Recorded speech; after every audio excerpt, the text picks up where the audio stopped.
पर साहब, ये जो आज फैसला आया है, पहले जरा इस हवाले से बात कर लेते हैं, फिर कुछ आपकी हड़ताल का भी जिक्र होगा। लेकिन इसमें अदालत को कोई मफादात का टकराव नजर नहीं आया और इसी मामले को लेकर नून लीग की तनकीद भी है कि ऐसा क्यों है, जबकि कॉन्फ्लिक्ट जो है वो बड़ा वाज़ेह था। और तो इस फैसले को और इस तनकीद को आप किस तरह से देखते हैं?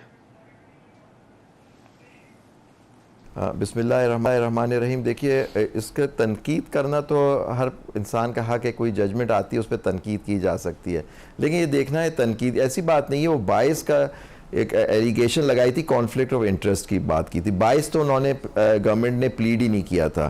तो अब उस तनाजुर में आपको ये देखना है कि क्या उन्होंने कहा है कि जी वो केस में उन्होंने कहा है कि कॉन्फ्लिक्ट इंटरेस्ट नहीं होता। अगर इस तरह का इल्ज़ाम आप लगाएं तो उसके बाद वो जज जो है केस सुन सकता है। लेकिन उमूमन जजेस बाज़ दफ़ा नहीं सुनते, वो अगर समझते हैं कि उन पर कोई एतराज़ होता है। तो ये उस तनाजुर में आप देखें, क्योंकि मैटर अभी सब जुडिस है, कोई हतमी फैसला तो है नहीं। और तो अभी इंतज़ार करना चाहिए कि हतमी फैसला क्या होता है केस में। ठीक है, लेकिन ये जजमेंट पढ़ते हुए बड़े सख्त अल्फाज हैं। एक तरह से एक चार्जशीट है हुकूमत के ऊपर, और फिर अब ये अदालत ने भी कहा है कि ऐसा है जैसे अदलिया की आज़ादी पर हमला है। आपको लगता है इसके रिपरकशंस होंगे इस फैसले के? देखिए, आपने खुद देखा होगा कि जब उनकी हुकूमत थी उस वक्त मुस्तकिल चीफ जस्टिस और उनके रफ़का जजेस पे मुस्तकिल तनकीद की जाती थी और कहा जाता था मखसूस बेंचेस बन रही हैं, फिर फुल कोर्ट की डिमांड्स होती थी और फिर उन पे बायस के हर केस में बायस की एप्लीकेशंस दी जाती थी, फिर उनको परसू नहीं किया जाता था। लेकिन आप देखें मुस्तकिल अदलिया पे हमले हुए। आपने इलेक्शन का मामला देख लीजिए, 90 दिन के इलेक्शन, सारे आप इशू शुरू हुआ कि इलेक्शन 90 दिन में होने चाहिए पंजाब और KPK में। जब इसी बेंच ने कासिम सूरी का फैसला दिया तो ये बेहतरीन जजेस थे। फिर वो पंजाब असेंबली का फैसला आया, उसमें बुराई हुई, उनकी शुरू हुई। फिर बाद में ये जब सुओ मोटो ले लिया गया, जबकि 2 पटिशंस ऑलरेडी पेंडिंग थी। सुओ मोटो लिया गया लेकिन 2 पटिशंस ऑलरेडी फाइल हो चुकी थी कि पंजाब में और खैबर पख्तूनख्वा में इलेक्शन होने चाहिए। वो कॉन्स्टिट्यूशनल पटिशन थे। उसमें आपने देखा उस फैसले को बड़ा मुतनाज़ा बनाया गया कि वो 4-2 का फैसला है, 3-2 का नहीं है। इस डिबेट में पड़ी। फिर उसके बाद इलेक्शन, मेन इशू ये था कि इलेक्शन 90 दिन में नहीं होने चाहिए और सुप्रीम कोर्ट के ऑर्डर्स को नहीं माना गया। देखिए, तनकीद करना हर पार्टी का हक होता है जजमेंट पे, लेकिन आप जजमेंट पे तनकीद जरूर करें और आपको पसंद नापसंद भी हो सकती है जजमेंट, लेकिन under the constitution, under the rule of law आप उसके पाबंद हैं उसको मानने के लिए। आपने नहीं माना, आपने पार्लियामेंट में कहा कि हम सुप्रीम कोर्ट के फैसले को नहीं मानते, आपने जलसों के अंदर कहा गया कि नई फैसलों को नहीं मानते। तो इस तरह के हमले तो आप देखें मुस्तकिल अदलिया पे होते रहे। लेकिन अदलिया को जो चाहिए था, अदलिया को जो इस तरह के इशू हुए, और आपने देखा रिसेंटली वो रिव्यू जो था ECP का वो भी डिसमिस हो गया पंजाब असेंबली के इलेक्शन का।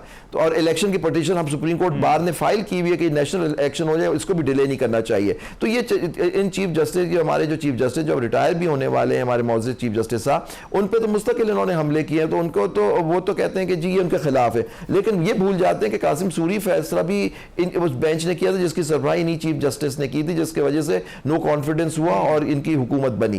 तो देखिए, आपके हक में फैसला आ जाता है, आप उसकी तारीफ करते हैं, आपके खिलाफ आ जाता है तो आप कहते हैं जुडिशरी, क्योंकि पूरे वक्त जुडिशरी पे हमला हुआ। लेकिन जुडिशरी ने भी अपना हक नहीं पूरा किया।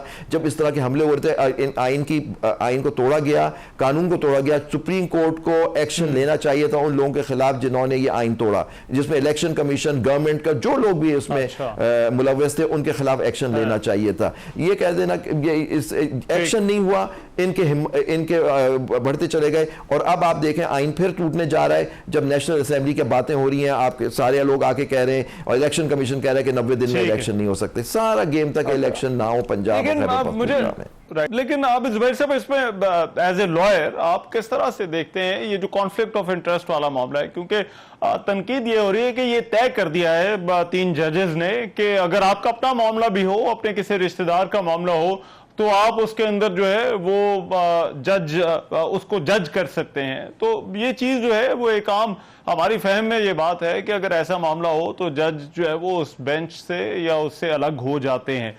तो इसको आप किस तरह से देखते हैं? क्योंकि ये सुप्रीम कोर्ट का फैसला है और एक ऐसा लगता है कि लीगल प्रेसिडेंट सेट कर दिया गया है।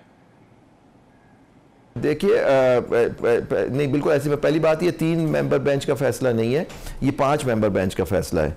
तो ये लार्जर बेंच है सुप्रीम कोर्ट की। दूसरी बात है कि देखिए कोड ऑफ कंडक्ट है, उसके अंदर लिखा हुआ है कि किस वक्त जज को कौन से केस नहीं सुनने चाहिए।